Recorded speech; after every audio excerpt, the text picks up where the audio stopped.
who would send a 12-year-old a voter registration form and why? Plus, a judicial decision that could change the tenor of a Kansas political battle. And could there actually be good news about the state's economy this year? That's what we're talking about right now on Kansas Week. Southwest National Bank has proudly served Wichita and its surrounding communities for over 100 years. We are happy to support KPTS, Public Television for Kansas.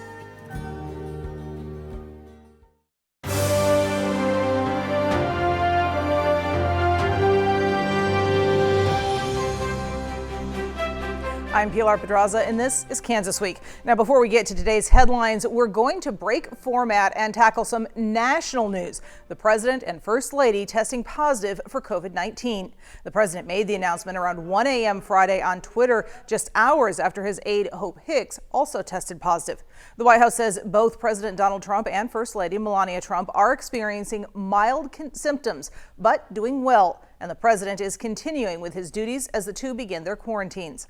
Vice President Pence, as well as Joe Biden and Kamala Harris, have all tested negative since the president's announcement. Now, there's a lot to unpack there. Here to help us do that, we have Dr. Neil Allen, a political scientist from Wichita State, joining me here on the set, and joining us by Zoom, veteran journalist Tim Carpenter with a Kansas Reflector. I want to welcome both of you to the show. Tim, I'm going to start with you. This is some news that might perhaps have an impact on the way Kansans view this pandemic. It's possible. I think there's been a real political divide on mask wearing. You have in the Kansas Capitol, for example, you have Republicans that decline to wear a mask, Democrats that always do. Despite the fact that KDAG, the governor, and others have advised people to wear masks, I'm not sure that the president coming down with COVID is going to convince those anti-maskers to just suddenly start wearing one in public. Well, certainly there have been a lot of complaints about that, from constitutional rights to medical concerns, etc. Some of them legitimate, some of them arguably not. But does it perhaps have any impact on policy in Kansas, from response to the pandemic to individual politicians being willing to look at some policies maybe they hadn't before? Well, that is a possibility, although in Kansas our response has been hard to coordinate because of our particular governing structure and also the division of our government between a Democratic governor and a Republican legislature. But this just shows that all human beings, no matter how much resource they have and how many people they have around them and who are helping them and how careful they are, can certainly get COVID-19. And you would hope that there would be some change in people's understanding of how this disease works. But Tim's right, though. There's a lot of baked in opposition to masks and also to the governor and to Democrats in general. And I don't think there'll be a whole lot of change from President Trump's news. Now, President Trump, not the only one on Capitol Hill right now testing positive. Also, a Republican lawmaker from Utah tested positive today, and there's some concern that there may be others who had been exposed during the time that the president may have been contagious.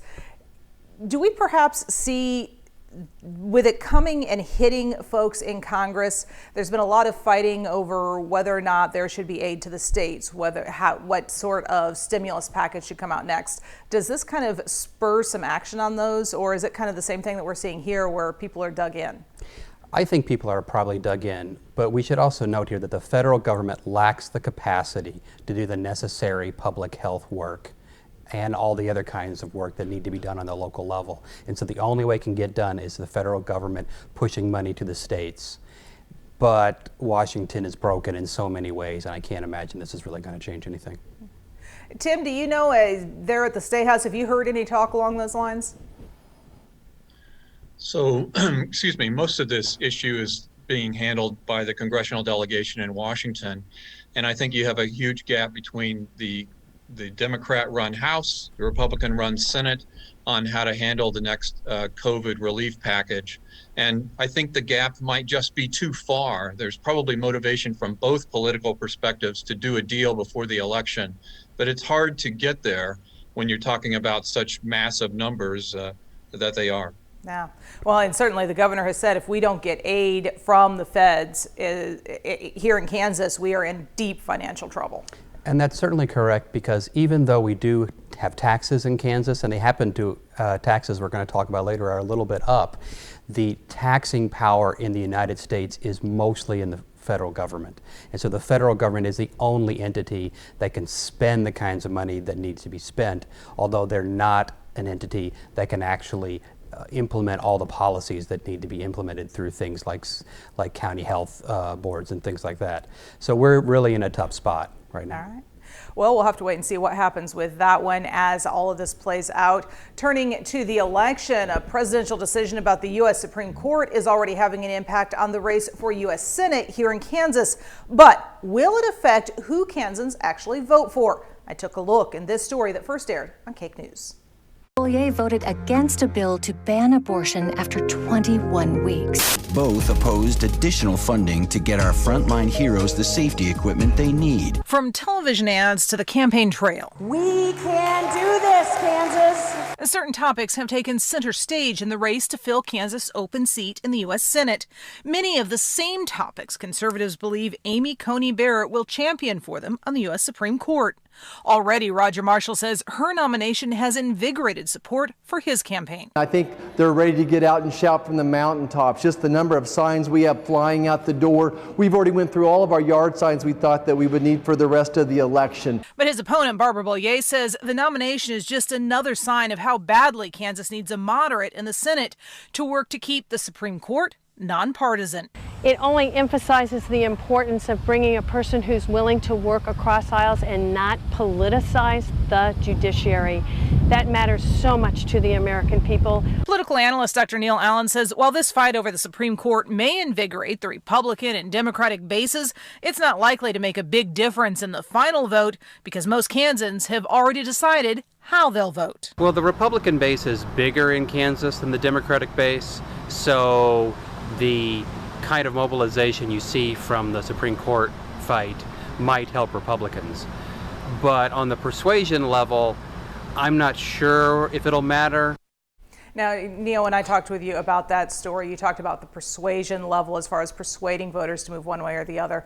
We have since seen some more political ads come out from PACs tackling some of these issues that would have Supreme Court impact in the Senate race. Does that still stay the same? Well, I mean, the Supreme Court is such an ingrained part of our political system, and so many of our kinds of political fights run through the court right now, and people see it as either a protector of their views or a danger to their identities in a lot of cases. So it'll still be there. But also the current news about the president and coronavirus is going to connect to everything. But we should note here that the Supreme Court has a large role in health policy. They are going to hear a case on the Affordable Care Act and whether it's constitutional or not the week after Election Day. And so clearly Democrats are going to want to use every opportunity to talk about health care. And these two issues are probably related to each other. And we should note, in Kansas, we have two doctors running against each other, but they have very different understandings of what to do about coronavirus, where Dr. Boyer, the Democrat, talks about mask wearing and public health measures. Dr. Marshall, the Republican, talks about some of those things, but also talks about how he himself has taken hydroxychloroquine as a preventative measure and is much closer to where the president is on health care. And so every issue is connected to everything else these days. Yeah, definitely. Now, I know I've heard some of these issues coming up at campaign events here in South Central Kansas. Tim, I know you've been covering a lot of things there at the State House. Have you heard this coming up in the Senate race out there as well? So the Supreme Court vacancy is an issue, and I think it does relate to abortion politics and the Affordable Care Act.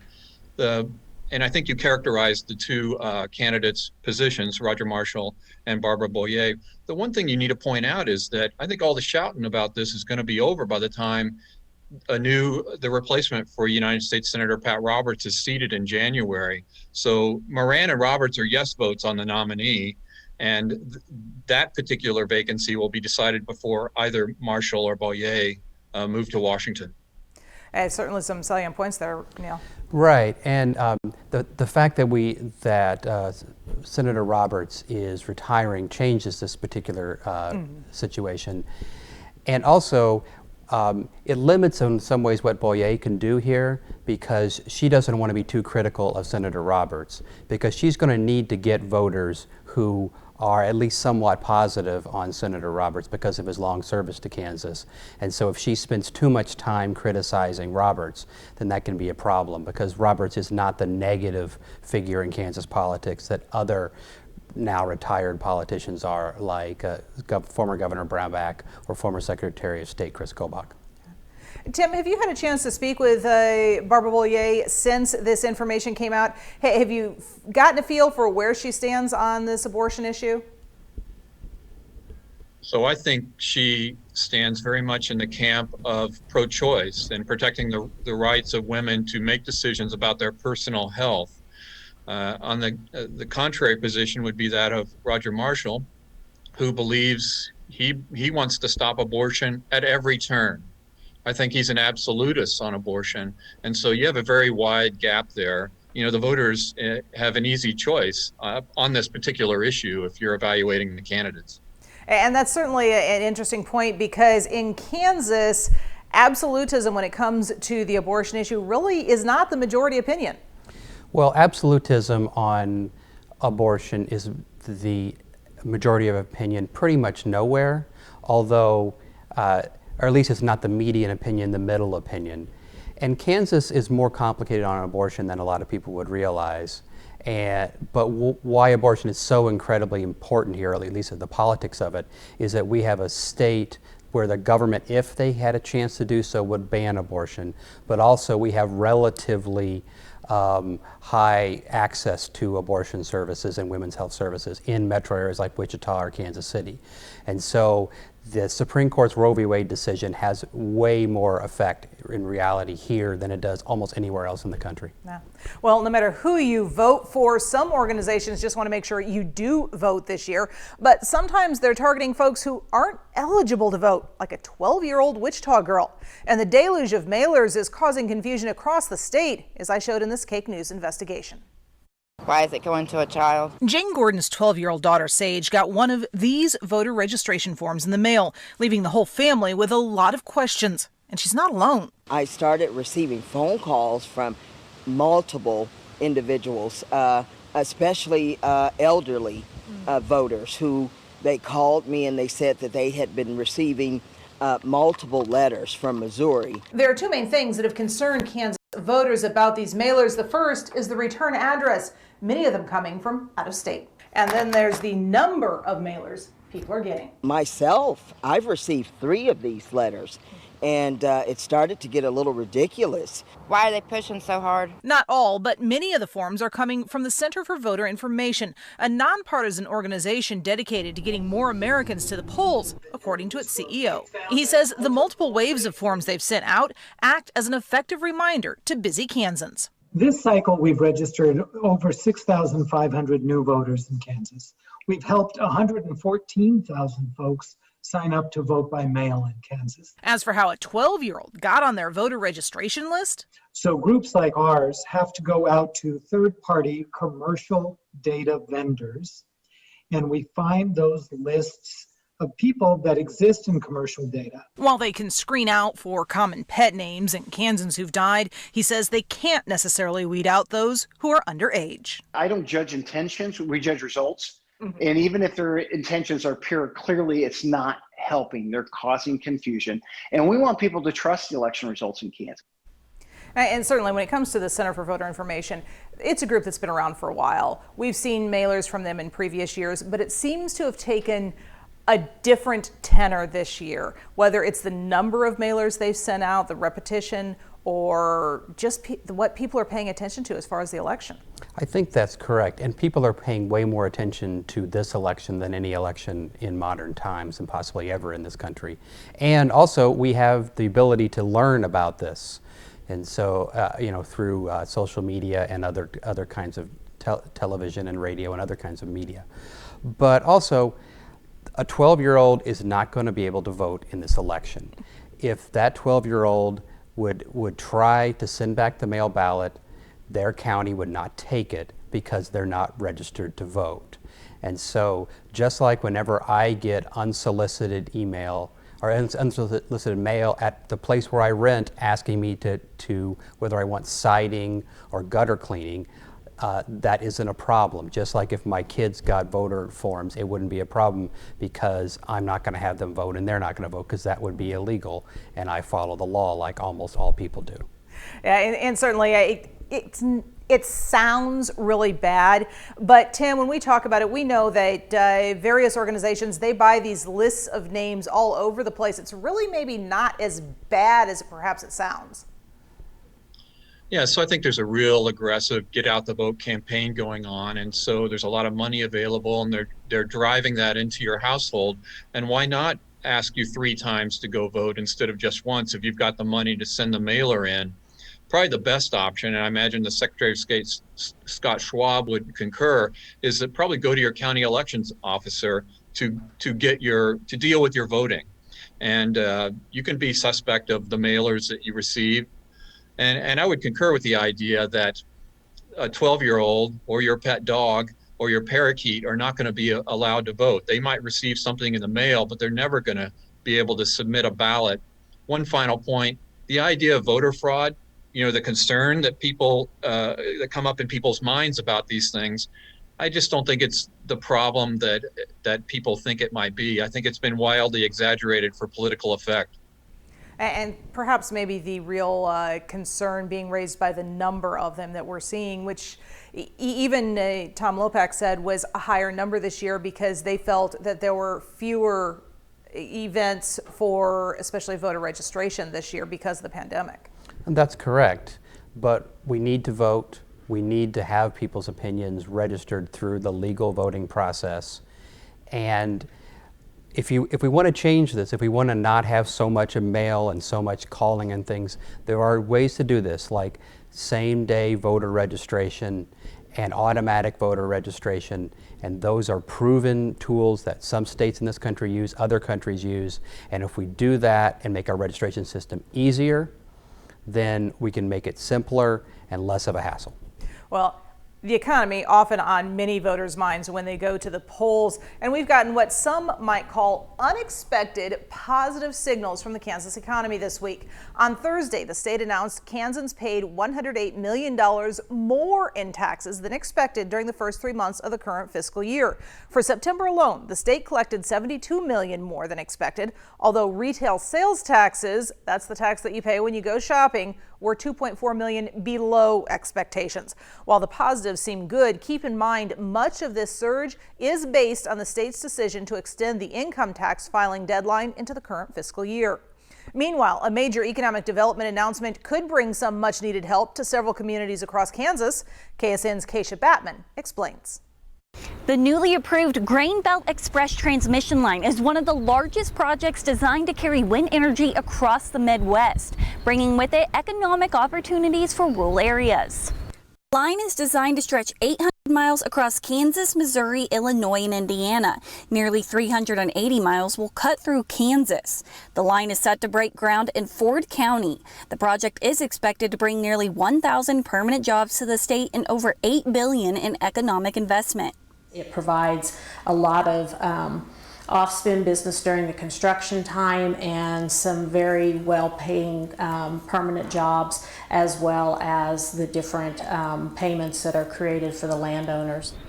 As of right now, it is too early to tell the full economic impact it will have on Southwest Kansas. But for the state, it is expected to produce about $3.7 billion during the construction period and an additional $235 million annually once operations get underway.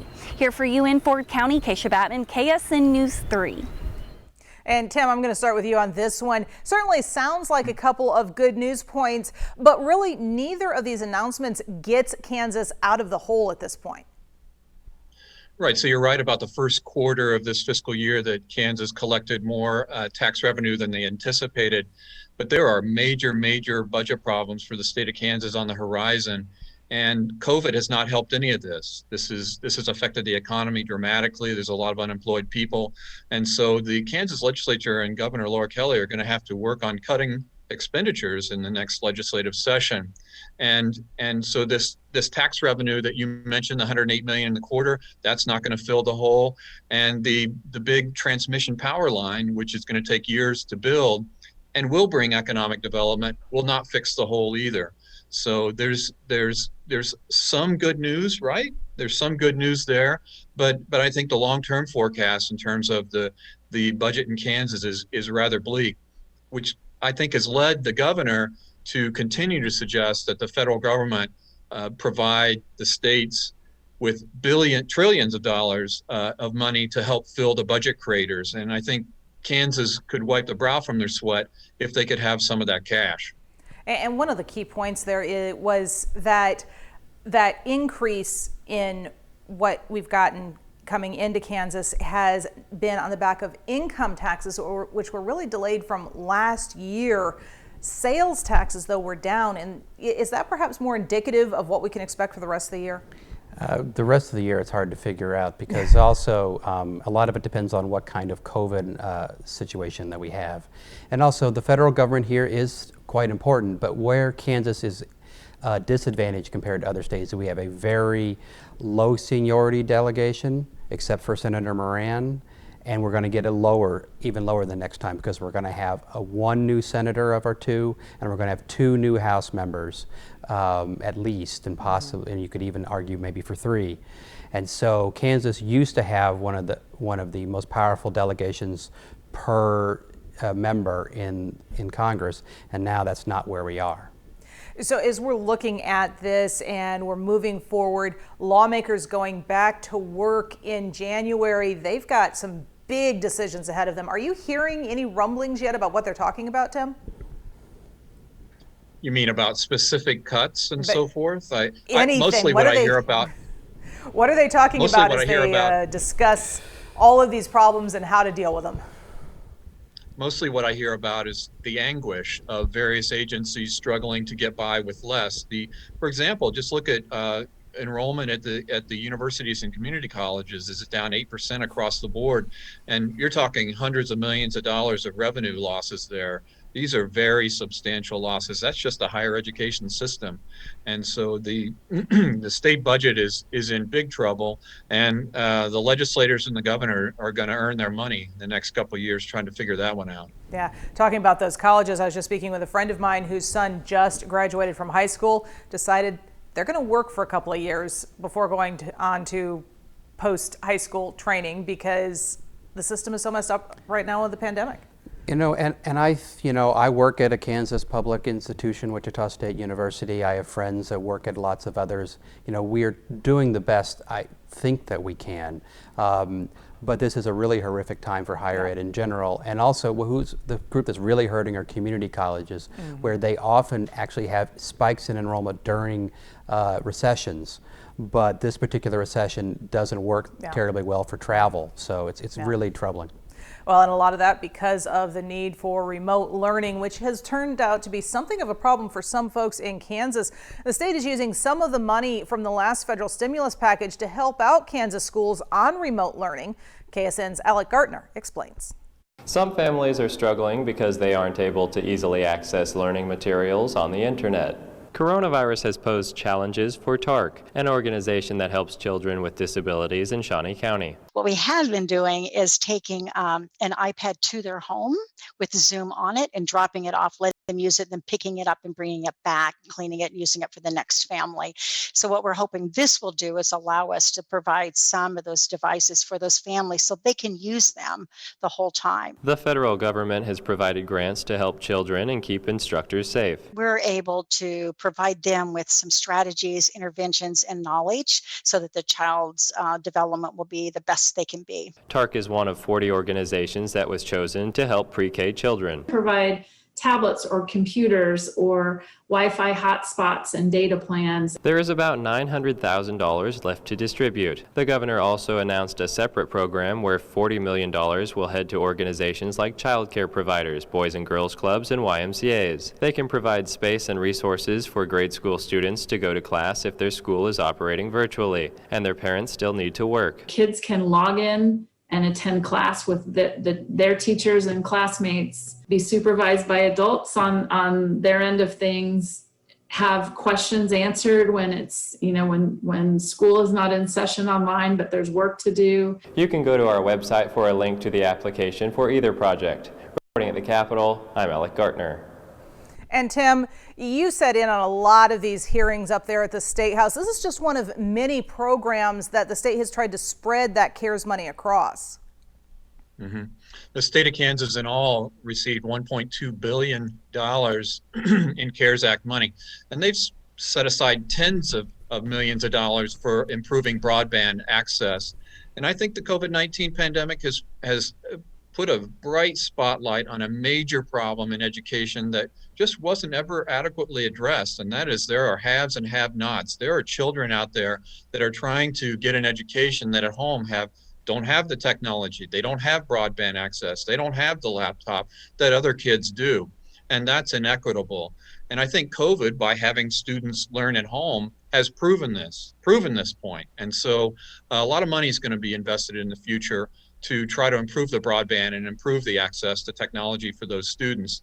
And perhaps it'll be like having good roads, that in the future you'll have a good internet road for people to work on and to be educated on and get access to telemedicine.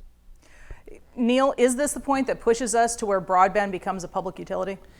I don't know if it'll necessarily be a public utility, because that's a difficult thing to do here in Kansas. And anywhere else, because we have so many different providers.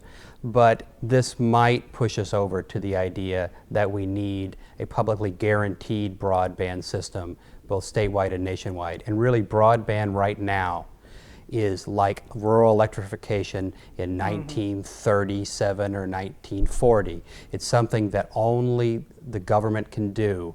And if we actually build that infrastructure for all Kansans, and we will all benefit, because every kid matters, not just my kids in an urban district with relatively good internet access at home, but not good enough for us all to work at the same time. but everybody matters, especially when you're talking about education, and right now we just can't do the job as a state. All right. Well, that runs us out of time. Neil, Tim, thank you so much again for joining me this week. We'd also like to thank our news partners at the Wichita Eagle, Cake News, and KSN News for sharing their materials with us. We'd love to hear what you think. Continue the conversation with us on social media. Just look for Pilar Pedraza TV or KPTS Channel 8 on Facebook, Twitter, or Instagram. For now, stay safe and have a great week.